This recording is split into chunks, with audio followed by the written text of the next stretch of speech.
हमारे इतिहास के पन्नों में कितने ही साम्राज्यों के उत्थान और पतन की घटनाएं तथा वीर गाथाएं अंकित हैं, जिनके साक्षी रहे हैं अतीत के दस्तावेज, ये दुर्ग, महल, समाधियां, छतरियां, अपने अवशेषों में अतीत को संजोए हुए।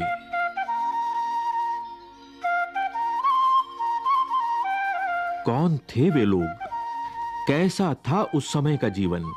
यह जानने के लिए आइए पलटें अतीत के पन्नों को। 15वीं शताब्दी का समय। भारत में अनेक छोटे बड़े राज्य थे। उनमें से एक था मेवाड़। मेवाड़ जो उस समय राजपूताना के एक प्रमुख राज्य के रूप में उभरा था।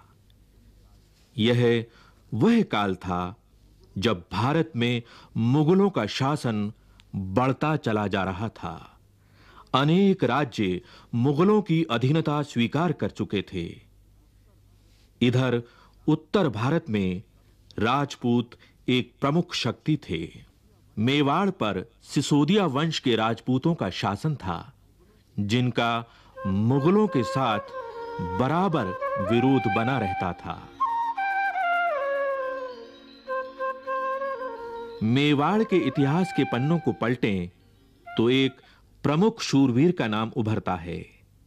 यह नाम है महाराणा प्रताप का। महाराणा प्रताप शौर्य के प्रतीक, मातृभूमि पर मर मिटने वाले स्वतंत्रता के पुजारी। वीर प्रताप की शौर्य गाथाओं से अरावली की घाटी आज भी गूंज रही है।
मेवाड़ के दो प्रमुख किले हैं, कुंभलगढ़ और चित्तौड़गढ़।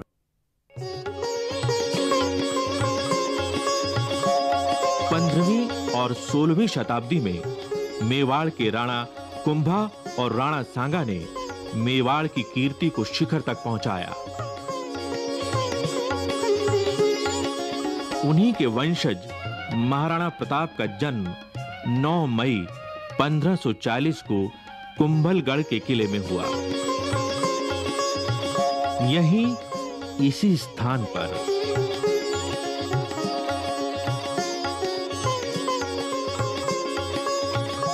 कुंभलगढ़ के तत्कालीन महाराणा उदय सिंह और महारानी जयवंती बाई का पुत्र प्रताप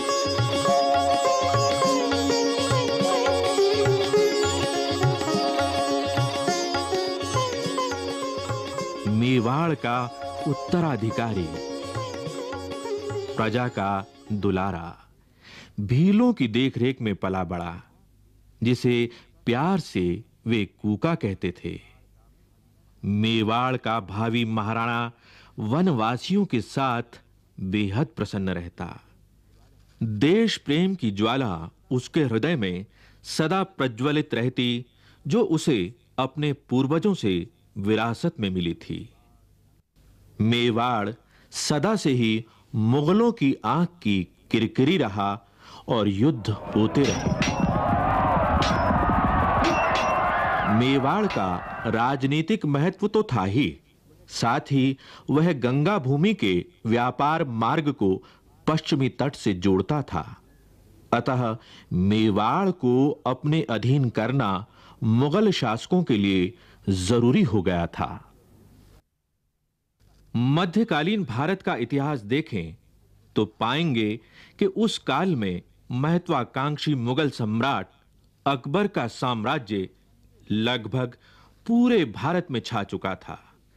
अनेक राजपूत सरदार, यहां तक कि राणा प्रताप के कुछ परिजन भी अकबर की अधीनता स्वीकार कर चुके थे और परिणाम स्वरूप उन्हें मिले थे ऊंचे ओहदे, ऊंची पदवियां और जागीरें।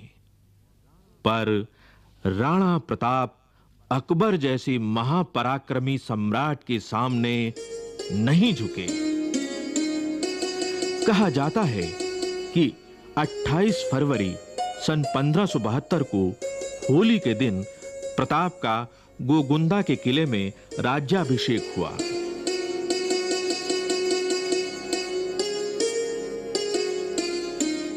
जब प्रताप का राज्याभिषेक हुआ तब उन्हें न कोई राजधानी मिली, न साधनों का जरिया। वे बहुत कम साधनों से ही मुगल सम्राट से जूझते रहे। प्रताप ने हर संकट को चुनौती समझा और इससे उनके संकल्प और अधिक मजबूत होते गए। अकबर ने राणा प्रताप को यह समझाने के लिए कि वह उनकी अधीनता स्वीकार कर लें, अनेक दूत भेजे, पर राणा स्वाभिमानी थे, देशभक्त थे, वे नहीं माने। उनका राजसी वैभव छूट गया, किंतु कठिन से कठिन परिस्थितियों में भी राणा प्रताप ने अकबर की अधीनता को स्वीकार नहीं किया।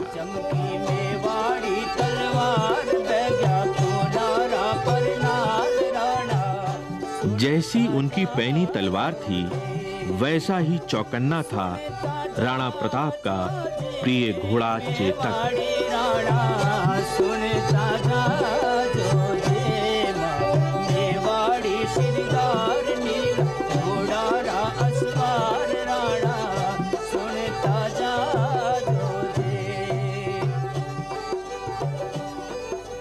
यदि मेवाड़ की भौगोलिक स्थिति को देखें तो पाएंगे कि इसका अधिकांश भाग पथरीला और पहाड़ी है।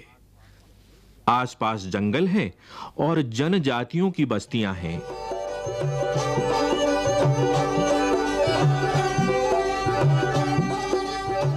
राणा प्रताप ने जनजातियों के रणबांकुरों को अपने साथ लिया और युद्ध की तैयारियां करते रहे।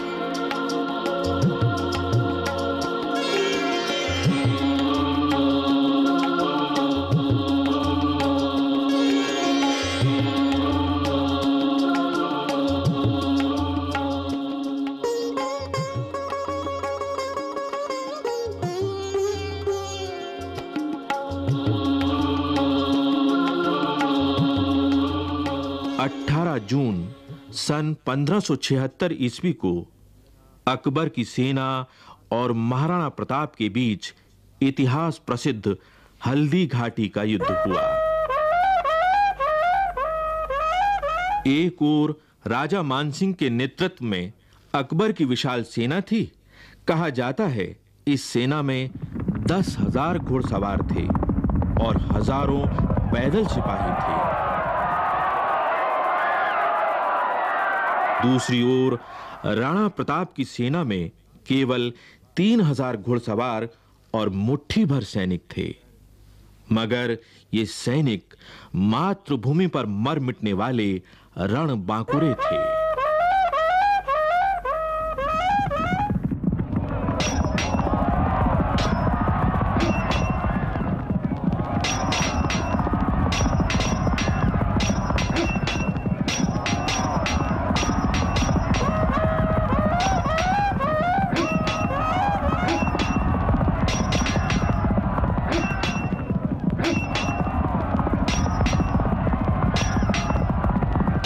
यही वह विश्व प्रसिद्ध हल्दी घाटी है जहाँ से होकर प्रताप की सेनाओं ने इस घाटी को पार करके उस पार खमनोर के समीप खड़ी मुगल सेनाओं से संघर्ष किया था। इस घाटी की विशेषता यह है कि इस घाटी के जो मिट्टी है उसका रंग पीलापन लिए हुए है, इसीलिए हल्दी के समान रंग वाली मिट्टी का होने के कारण इसको हल्दी घाटी कहा जाता है। ये बहुत ही तंग दर्रा है जिसमें से होकर प्रताप की सेनाओं ने आगे बढ़ करके मुगलों की सेनाओं का विरोध किया था। ये रक्त तलाई है। रक्त तलाई का अर्थ है कि जहाँ पर खून की तलाई भर गई थी, खून का तालाब बन गया था। आपको विदित है कि इस ओर हल्दी घाटी है। हल्दी घाटी का जो मुंह है वो लगभग यहाँ से 1.5 किलोमीटर दूर है। इसी तरफ बाईं ओर मुगलों की सेनाओं का पड़ाव था। ये जिस ओर आप अभी ये बम्बूल के पेड़ हैं, इन पेड़ों के पीछे उस ज़माने में केवल सीधा मैदान था और उस मैदान की जो सीमा है वो आगे बनास नदी से मिलती है। जो मुगलों की जो सेनाएं थी वो उस बनास नदी के किनारे से इस प्रदेश से, इस भाग से बढ़ती बढ़ती इस स्थान तक आई थी। मुगलों की सेनाएं हल्दी घाटी के मुंह तक पहुंची थी। प्रताप की सेनाओं ने उनको खदेड़ते खदेड़ते लगभग 1.5 किलोमीटर तक यहाँ ले आए। यही वह स्थान है जहाँ पर मुगल सेना के सेनापति मान सिंह के हाथी पर प्रताप ने अपने घोड़े पर छलांग लगाई थी, और यही वह स्थल है जहाँ पर चेटक का पिछला पैर हाथी की सूंड में बंधी तलवार के कारण कट गया था। यही वह स्थल है जहाँ पर हकीम खां सूर ने प्रताप को सलाह दी थी कि वो पीछे लौट जाए क्योंकि उसके प्राण संकट में थे। यही वह स्थान है जहाँ पर इसके साथ चलने वाले वीरों ने अपना बलिदान दिया था। झालामान ने अपने सर पर छत्र रख करके ये कहना प्रारंभ किया कि महाराणा प्रताप मैं हूँ, और इस प्रकार भयंकर अंतिम युद्ध की जो परिणति है वो यहाँ पर खून की सरिता के रूप में हुई थी। यहाँ पर एक वीर विशेष का भी मैं नाम लेना चाहूँगा, वीरवर पूंजा, जिसके कि साथी लोग इन पहाड़ियों के अंदर, पीछे की ओर की पहाड़ियों के अंदर थे। उन्होंने पीछे से पत्थर बरसाने प्रारंभ किए थे, और यहाँ पर एक वीर जो कि इस ओर इस छतरी की तरफ मैं इशारा कर रहा हूँ, ये राम सिंह तंवर की है, जो ग्वालियर का महाराजा था, और वो भी इस लड़ाई में अपने पुत्रों के साथ मौजूद था और यहाँ पर अब लड़ता हुआ मारा गया। और ये वह मध्य स्थल था जहाँ पर भयंकर युद्ध हुआ। यहाँ पर लाशें पट गई और चारों ओर से घमासान होने लगा। हल्दी घाटी का युद्ध एक दिन में ही समाप्त हो गया। राणा प्रताप के हाथ से गोगुंदा का किला और कुंभलगढ़ निकल गया, लेकिन प्रताप का मस्तक नहीं झुका। हल्दी घाटी युद्ध समाप्त हो जाने पर भी महाराणा प्रताप का संघर्ष जीवन भर चलता रहा। पराजित हो जाने पर भी अरावली की घाटी गूंज उठी प्रताप की कीर्ति और पराक्रम की गाथा से। प्रताप की यशोगाथा मेवाड़ तक ही सीमित नहीं रही, बल्कि समूचे देश में फैल गई।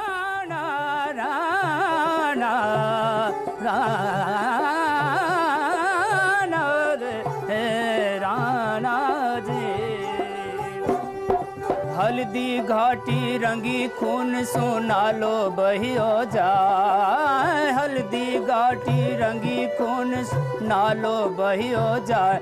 चमकी मेवाड़ी तलवार बैग्या खूनारा पर नाल राणा सुनता जा जो जे, सुनता जा जो जे मेवाड़ी राणा सुनता जा जो जे। मेवाड़ी शिरदार नील घोड़ारा असवार राणा सुनता जा जो जे। राणा ने जंगल में शरण ली। हल्दी घाटी युद्ध के पश्चात राणा प्रताप के सामने समस्या थी कि राजधानी कहां ले जाएं। उदयपुर से 16 किलोमीटर दूर एक स्थान था चावंड। चावंड एक ऐसा स्थान था जहां पहुंचने के लिए लंबा पहाड़ी रास्ता पार करना पड़ता था। यहां पानी की भी सुविधा थी।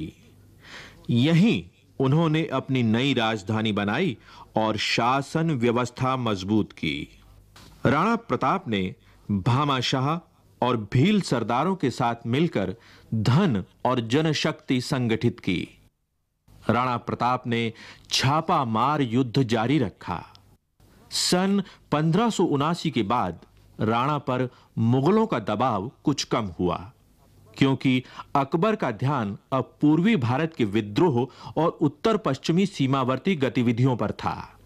राणा ने अवसर का लाभ उठाकर चित्तौड़ और मांडलगढ़ को छोड़ अपने राज्य का एक प्रमुख हिस्सा वापस हासिल कर लिया और मेवाड़ फिर से स्वतंत्र हो गया। ऐसा माना जाता है कि मेवाड़ के सिंह राणा प्रताप शेर का शिकार करते हुए गहरी चोट खाकर घायल हो गए और 19 जनवरी सन 1597 को चावंड में ही महाराणा प्रताप ने अपना शरीर त्याग दिया।